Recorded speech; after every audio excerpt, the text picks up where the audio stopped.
Well, Dr. Phil's Merit Street Media is filing for bankruptcy and suing Christian television giants Trinity. Rated me. Let's see your talent. Let's see your talent, you ugly piece of. Okay, stop. Hey, look at me. Let's see your talent. No, hey. Without Dr. Phil McGraw, I don't know how I could have gotten through it. He is a trial strategist who is also one of the best psychologists I've ever run into, and I've talked to many psychologists over the years doing this show. And I said to Phil at one point during the trial, if I ever needed therapy, he would be the one I go to, and he said, I don't take clients. He's not putting the needs of his clients ahead of his own agenda. So if Phil McGraw says it's not therapy, and he's not practicing in any way, what is it? He's an entertainer who has studied psychology and who doesn't even have a license to practice anymore. For nearly 2 decades, Dr. Phil ruled television like a heavyweight, turning daytime TV into non-stop must-watch drama. He was everywhere, dropping tough talk and big moments that had people glued to their screens. But peep this, he's gone now and barely anyone's talking about it. One minute, he's one of TV's loudest, most powerful voices. The next minute, he's off the radar. So what really happened to Dr. Phil? Why did a top-tier TV personality vanish so fast? And here's the curveball everyone's whispering about. How do immigrants even factor into this whole situation? And why is that part of the conversation now? What most people never clocked is this. Dr. Phil didn't come up through flashy Hollywood doors at all. He built his name in Texas, grinding it out as a psychologist and trial consultant, working cases and reading people for a living. Long before daytime TV fame, he launched a company called Courtroom Sciences, and that move changed everything. The company helped people get sharper and more prepared for lawsuits, giving them a real edge. Then in 1996, when Oprah Winfrey got sued, she made a call that flipped Dr. Phil's whole path. She called in Dr. Phil, and that moment cracked the door wide open. After the trial wrapped up, Oprah was blown away by Dr. Phil's presence and sharp talk, and she wanted more of him on her show. That's when the TV version of Dr. Phil was officially born. And I said to Phil at one point during the trial, if I ever needed therapy, he would be the one I go to. And by 2002, the moment got even bigger. Phil landed his very own show, and with Oprah backing him, it exploded instantly. Dr. Phil became the highest-rated talk show debut in television history at the time, pulling in over 5 million viewers per episode during its first season alone. In just the first 3 years, the show was printing money, bringing in tens of millions of dollars every year, and stacking up millions of daily viewers without breaking a sweat. Dr. Phil sold himself as the voice of straight-up common sense, the guy who said what others wouldn't, and people trusted him for it. The show racked up 31 daytime Emmy nominations and turned Phil McGraw into a household name worth hundreds of millions. But TV fame is shaky, and nothing stays on top forever. By around 2010, small cracks started showing, and over the next decade, ratings slowly slid as audiences moved online and habits changed. Younger viewers didn't see Dr. Phil as a therapist anymore. They saw clips, jokes, and viral moments. I take no credit or blame. I just did what I could. Would you agree that he thinks people see things from only his point of view? This is modeling bad behavior for like really young people. Feel a tap on my shoulder. What concert are you watching? How can I be laughing today and my daughter is dead? That shift hit hard in 2016 after the internet ran wild with the "Cash Me Outside" moment, turning the show into meme material instead of must-watch TV. Dr. Phil was clearly confused by how that moment exploded all over the internet, and he later talked about it while sitting down on Joe Rogan's podcast, trying to wrap his head around why it went so viral and what it meant for his image. without Dr. Phil McGraw, I don't know how I could have gotten through it. He is a trial strategist who is also one of the best psychologists I've ever run into, and I've talked to many psychologists over the years doing this show. And I said to Phil at one point during the trial, if I ever needed therapy, he would be the one I go to, and he said, I don't take clients. That viral moment handed Dr. Phil a quick second wave of fresh eyeballs, pulling in a younger crowd almost overnight. But that bounce back wasn't enough, because the real reasons behind his fade-out ran way deeper than shifting demographics. Dr. Phil really isn't acting in the role of a psychologist at all. He hasn't practiced since 1990. Now, he had his license until 2006, so even if he did know something, how is he going to apply it in that forum? Again, his show is not designed to deliver therapeutic services. Behind the scenes, controversies started stacking up fast, and people weren't letting it slide anymore. Critics accused him of taking advantage of guests who were clearly in fragile situations, and that noise kept getting louder. The backlash hit a peak in 2016, especially after his handling of actress Shelley Duvall, which sparked serious outrage and changed how many viewers saw him forever. Shelley Duvall was clearly dealing with serious mental health struggles when she was interviewed on national TV, and viewers could feel how heavy the situation was right away. The backlash was loud and non-stop, with people posting things like he should have his license revoked and accusing him of breaking more than 20 codes of therapy, all in one episode. He's dead. Where do you think he is? Shape-shifting. Do you see him? Has, yes. Very sick. I need help. Well, that's why I'm here. What made things worse is that Dr. Phil showed no public regret for airing the interview at all, which only added more heat to the situation. And this wasn't the end. This was just the opening act, because things were about to spiral even harder. Only a year later, in 2017, a major investigation aired, and it hit like a truck. The report featured former guests who were struggling with addiction, and they claimed the show put their health at risk just to boost drama and ratings. One former Dr. Phil guest stepped forward, and their story sent shockwaves through the conversation. One former guest ended up appearing on camera, visibly intoxicated, and the moment shocked viewers everywhere. My dad was there, and I went and talked to him in his dressing room, and I was completely sober. And then they pull me into my dressing room, and there was 2 liters of vodka and like some Red Bulls and orange juice and stuff like that. You know, being unsupervised by my parents, I drank the entire bottle. And then at some point, somebody gave me a Xanax. They said, this will calm your nerves. And so I had been drinking and took a Xanax, which I've never taken Xanax before in my life. And I know that can be a deadly combination, so why it was given to me, I don't know. After that episode aired, the floodgates opened, and more people started sharing their Dr. Phil experiences online, especially on Reddit. Stories piled up fast, and the tone was ugly. One person straight up wrote, "The whole show is a scam. My sister went on it because she was a bully. The show completely changed the letter my mum had sent in to make it sound worse than it was. They edited my mum's responses to questions on the show to get the answers they wanted." Catch me outside, how about that? Catch you outside? What does that mean?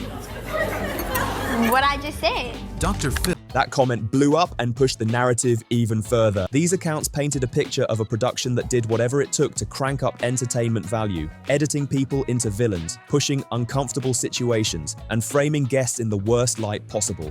Out of all the years you've been doing your show and all the years you've been giving advice, how did this catch me outside girl? How did this happen? This phrase that got turned into a, whatever, a meme or whatever they call it. Yeah.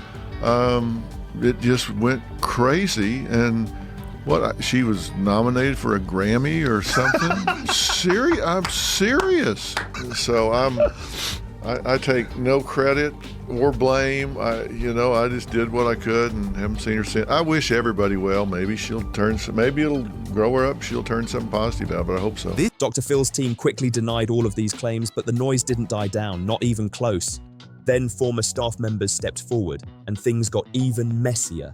Multiple insiders described a toxic work environment filled with fear, intimidation, and verbal abuse behind the scenes. We don't have anything to do with what happens with guests once they leave the stage. I mean, that's between the guardian and the parent and whatever facility they go to. So we're not involved in that. We don't have any feedback from them. So whatever happens once they're there, that's between them and the facility. People took to Twitter saying things like, "I worked on enough Dr. Phil shows to know he's a narcissistic, misogynistic, chauvinist, ad racist. Yo, Oprah, come get your boy." Those posts spread fast and lit the internet on fire. Soon, entire online communities popped up, including subreddits called Cancel Dr. Phil, showing just how deep the frustration and backlash had grown. Rated me. Let's see your talent. Let's see your talent, you ugly piece of. Okay, stop. Hey, look at me. Let's see your talent. No, hey. Even with all that pushback, the Dr. Phil show kept rolling and still pulled solid numbers, around 2 million viewers per episode. But the ratings told a different story, averaging a rough 3.2, which was a serious drop for a once dominant brand.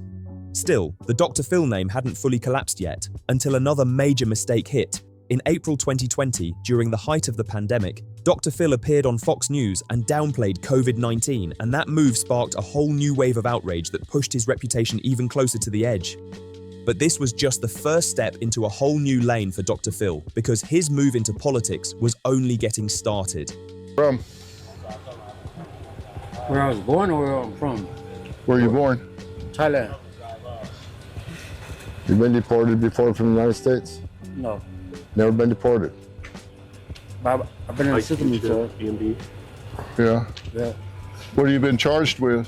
After 2020, he began showing up at the US-Mexico border, rolling alongside ICE officials and Border Patrol agents, cameras in tow. He wasn't just visiting, he was actively producing content centered on immigration, law enforcement, and border security. Dr. Phil framed these trips as serious reporting, even calling one segment an amazing moment of journalism, and that shift shocked a lot of longtime viewers who never saw this version of him coming. People dying, 45,000 people a year die from automobile accidents, 480,000 from cigarettes, 360,000 a year from swimming pools, but we don't shut the country down for that, but yet we're doing it for this. What once sounded like neutral, feel-good self-help slowly started shifting into straight-up political commentary. Dr. Phil's advice didn't hit the same anymore, and people noticed the tone change fast. He began popping up at conservative conferences, speaking out about woke culture, and branding himself as a defender of traditional American values, which caught a lot of longtime viewers off guard. I went on the Dr. Phil show. So part of the whole Dr. Phil show is they send these kids to either Turnabout or these other programs that are also in Utah. Coming in the middle of the night, they don't tell them where they're going, they just take them, they handcuff them, they put them in the car. It's basically like kidnapping. That's the thing with these places is you have no evidence. You don't have a phone there, they don't have cameras there. Like there's no evidence of none of this. And obviously all the staff is in on it, so they're not gonna snitch on each other. All you really have is the kids that are there. This place is all about taking away privileges. Like, okay, yeah, the phone is a privilege, TV, like all that, but they take away like necessity privileges, like sleeping on a bed, eating good food, not being cold. Okay, so Turnabout is in the middle of Escalante, Utah. It's a very, very, very, very small town. It's got one gas station, one grocery store. Everybody knows everybody there. You see you're in the middle of nowhere. You know there's nowhere to run. If you try to run out there, they're gonna find you, you're gonna get in more trouble, or if you do get away, you're gonna get eaten by a coyote or something. After 21 seasons, Dr. Phil officially wrapped in 2023, closing the door on an era of daytime TV dominance. But don't get it twisted. He wasn't done with media at all. Almost immediately, he rolled out a brand new venture called Merit Street Media, a Texas-based television network launched in 2023, signaling that Dr. Phil was entering yet another chapter, louder and more controversial than ever. Dr. Phil sold the idea as a network built to fight for the soul and sanity of America, and that tagline alone grabbed a lot of attention. The strategy actually sounded smart on paper. Rather than battling for a shrinking daytime TV crowd, he aimed to build his own platform for millions of Americans who felt ignored or abandoned by mainstream media. It was bold, loud, and positioned as a rebellion against the system.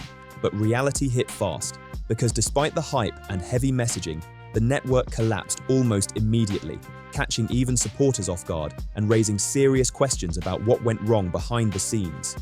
By 2024, Merit Street Media was reportedly bleeding cash, and by 2025, layoffs were already rolling through the company. Lawsuits started stacking up, deals quietly fell apart, and the pressure kept closing in. Not long after, Dr. Phil and the company filed for bankruptcy with over $100 million in debt on the books, and many people weren't surprised, especially with reports of constant private jet travel, even at 75. But walking away clearly isn't in his DNA. Just 2 weeks after Merit Street filed for bankruptcy, Dr. Phil came right back with another announcement. Invoice Media. Same vision, same angle, just a brand new name and a reset button slapped on it. That move left a lot of people confused and questioning what the real plan even was. So what really happened to Dr. Phil? He went from Oprah's couch to ruling daytime TV, then gambled everything on a political pivot that ended in backlash, lawsuits, and bankruptcy.